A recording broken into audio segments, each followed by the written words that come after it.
Good evening, ladies and gentlemen. This is TVP World. You're watching World News Tonight. I'm your host, Benjamin Lee. Tonight, Poland marks the beginning of its EU presidency with a grand gala, while farmers in Warsaw voice concerns over key policies. But first, let's take a look at the headlines. Hungary barred from Poland's EU gala amid diplomatic tensions. Poland's development minister maps out bold plans for security and local leadership. Republicans divided as Congress elects new speaker. Poland officially takes over the European Union presidency today with a grand inauguration in Warsaw. At the same time, farmers have gathered to protest EU and domestic policies that they say neglect the agricultural sector. Our reporter Paweł Czewskowski is on site. Paweł, what more can you tell us about what's happening? I napoje, dlatego jeszcze na sam koniec zapraszam Was serdecznie. Są też tam puszki, do których można włożyć dobrowolne opłaty i gorąco Was do tego zachęcam. Dla osób, które przygotowały dzisiaj dla nas obsługę gastronomiczną. Hello, Ben. I'm standing in front of the National Theatre in Warsaw, where the opening ceremony of the inauguration of the Polish presidency in the Council of EU is just commencing. The event is attended by top Polish and European officials, including the Polish Prime Minister Donald Tusk and the President of the European Council, Antonio Costa. But as much as it's worth mentioning who's attending the event, it's also worth noting who is absent. First of all, Andrzej Duda, the president of Poland, is not present, quite chillingly. Instead, he is represented by one of his ministers. And also the ambassador of Hungary to Poland. His invitation has been withdrawn after a rapid deterioration of Polish-Hungarian diplomatic relations. But also the event was attended by farmers, by protesting farmers who chose this particular date to voice their protest concerning the future of farming situation in Poland. In the peak, there were about a couple of thousand of them. Now the crowd is dispersing, having sung the national anthem of Poland. Now, the concerns the Polish farmers have are numerous, and this is why our reporter Grzegorz Płaza has this story. A new year and a new farmers' protest in Poland. The date is no coincidence. The protests were planned on the day of the formal inauguration of Poland's presidency of the Council of the European Union, when a number of high-ranking EU officials will arrive in Warsaw. For the farming sector, the situation is looking grim. The Green Deal, the Mercosur trade agreement, it doesn't benefit farming. We hope Mercosur won't be signed and implemented. It would significantly harm our farming sector, forcing us to slowly shut down agriculture and livestock farming. With more than 20 various farmers' organizations joining the protests, they were united under a single slogan: 5 times stop.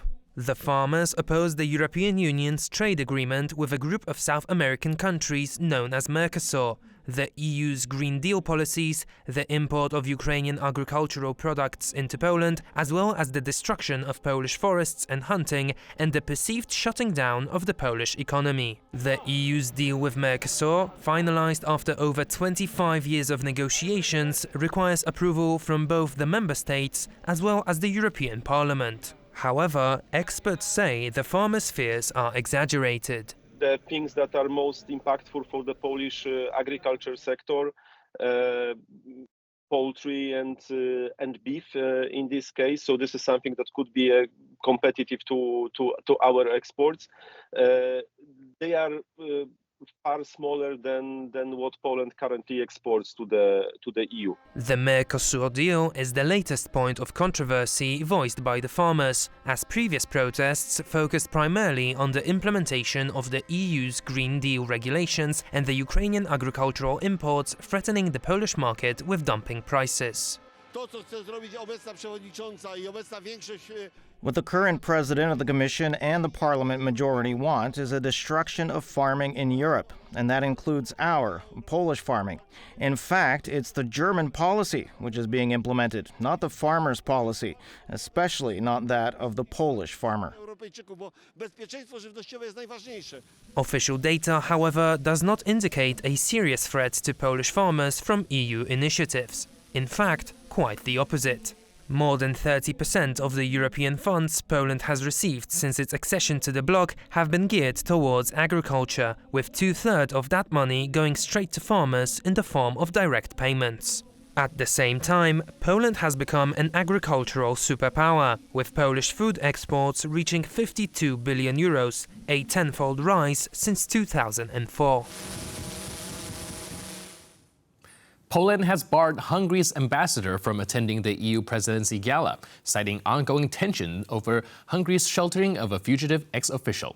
Meanwhile, Hungarian Prime Minister Viktor Orban faces mounting pressure from opposition leader Péter Magyar, who has called for early elections. Kazimierz Wysiak reports. Poland has taken over the presidency of the Council for the second time, replacing Hungary at the helm. This time, the transition is much bumpier than before. 13.5 years ago, this was taking place in a much friendlier atmosphere. It's much different now.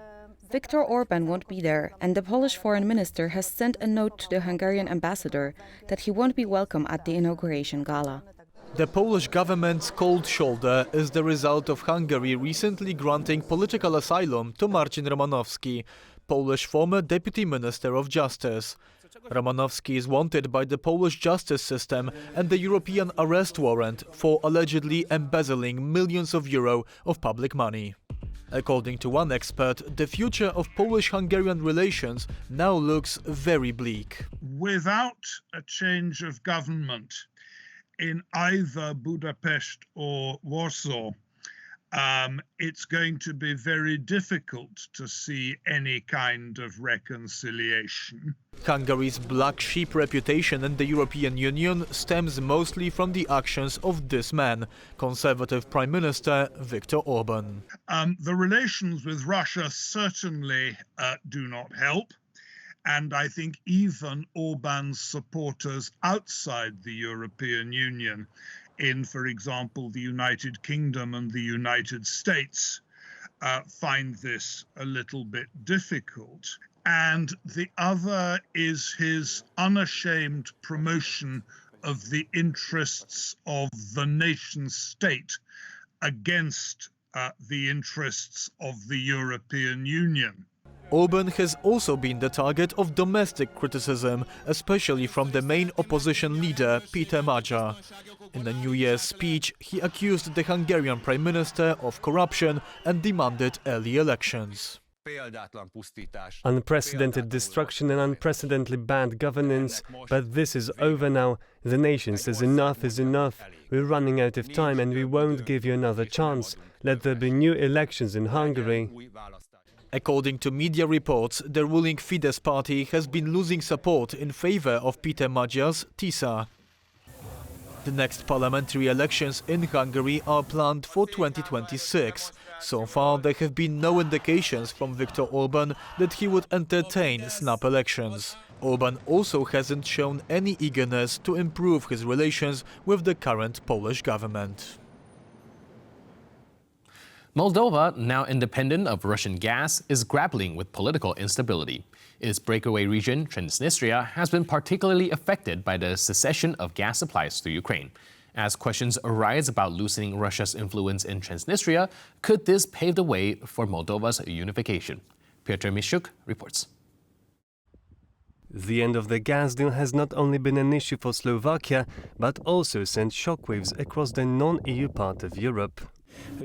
Russia has stopped the transit of gas through Ukraine. As this concerns the direction of the European Union, it also concerns Transnistria. Home to nearly 500,000 people, Transnistria separated from Moldova in 1992 and has seen a strong Russian presence since. It has also been the powerhouse for Moldova. Russia used to supply Transnistria with around 2 billion cubic meters of natural gas annually. And this gas was actually used for the gas-fired power plant located in Transnistria that produced electricity not only for domestic needs, so not only for Transnistria needs, but for the entire country. Exactly, but for the entire country. The termination of Russian gas supplies and Russia's unwillingness to use an alternative transit route wreaked havoc on Transnistria, with people's homes turning cold and energy companies recommending citizens seal windows and dress warmly. The region's economy as a whole has taken heavy pummeling, according to the Moldovan ruling party's MP Radu Marian. And now they lost, half of the revenue.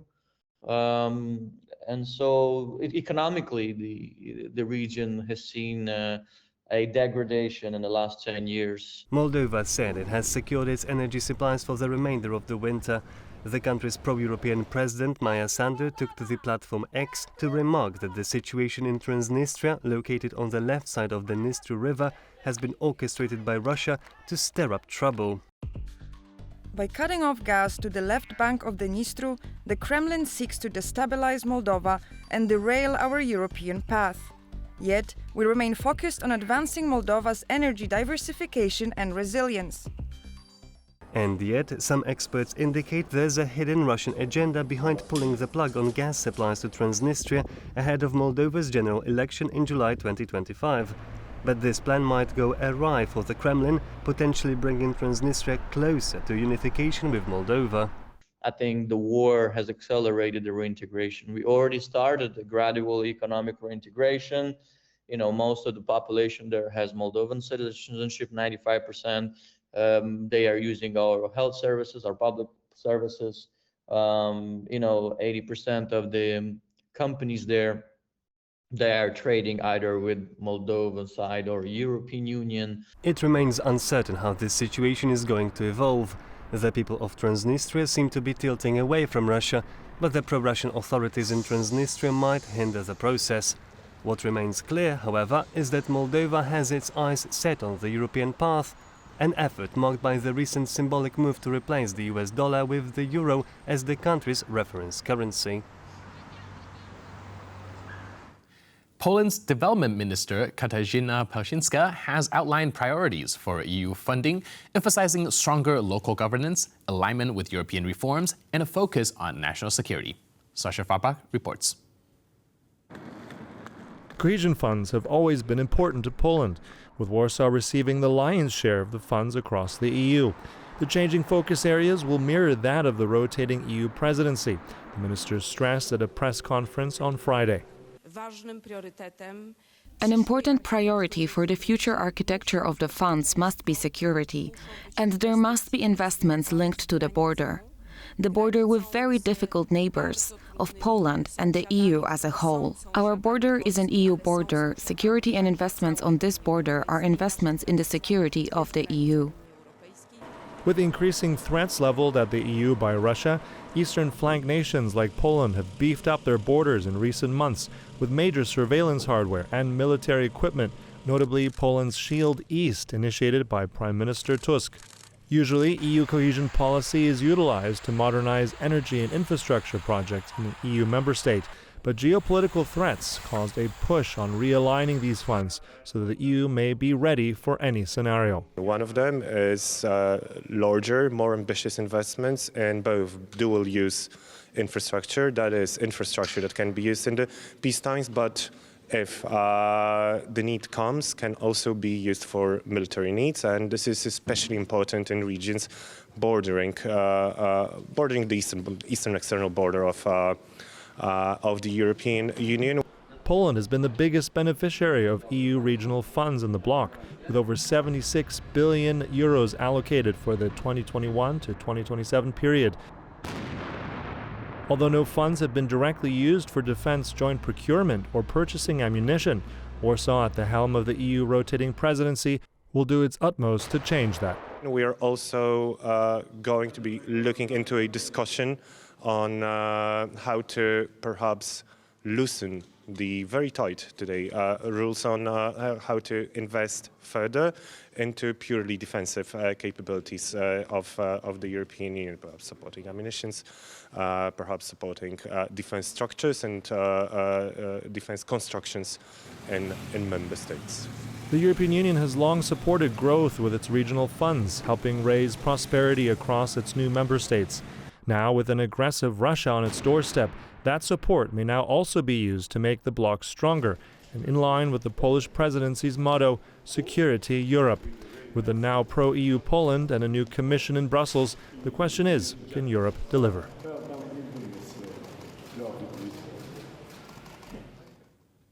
The 119th U.S. Congress convenes later today, facing the task of electing a new House Speaker before January 6, when it is expected to officially confirm Donald Trump's victory. Gabriela Fresnak reports on what Republican control of Congress and Donald Trump's second presidency could mean for the United States and its role on a world stage. Things are going to be very different around here. Although the presidential race seemed very tight, just a few hours into the election night, it became apparent that it was not that close at all. Donald Trump took all the swing states, securing 312 electoral votes, and even won the popular vote, the first Republican to do so since 2004. And we will make America great again. Republicans also gained 4 seats in the Senate and kept their, albeit slim, majority in the House of Representatives. The Republican trifecta should, in theory, allow the Republicans to implement their policies without any major setbacks. In January, we will make a sea change in Washington. President Trump will return to D.C. and to the White House, and we will have Republican control of the Senate and the House. Things are going to be very different around here. But even the simple task of electing the House Speaker can become a grueling process due to dissent within the party. Factional feuding and ideological rifts have already proven to be a larger issue during the last Congress, which passed the fewest bills in decades. Razor-thin margins award fringe individuals an unprecedented amount of political power. What we are seeing even today, as the party debates who its leader in the House will be, the next House Speaker, is this battle between those mainstream Republicans and the Trumpists who will control the party in Congress.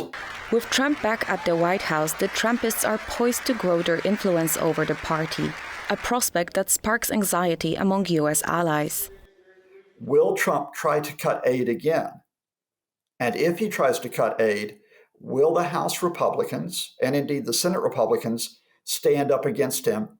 Or will they bow down and say that Donald Trump's wishes are more important than the future of Ukraine? Republicans have previously agreed to continue to financially support Ukraine despite Trump's opposition. But now that he is set to take over the White House, the future of U.S. support for Ukraine is even more uncertain. And with that, we're wrapping up this edition of World News Tonight and the conclusion of this edition. But for more news, update, and commentary, please stay tuned to TVP World.